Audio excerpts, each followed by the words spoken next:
চিজু আইল্যান্ডের শেষ সীমানা।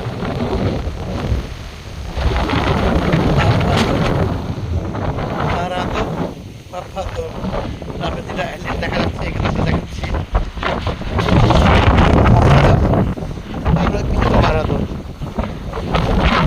তো হয় নাই, কারণ আজকে প্রচণ্ড ঢেউ, তার জন্য এখান থেকে বোটগুলি ছাড়তেছে না।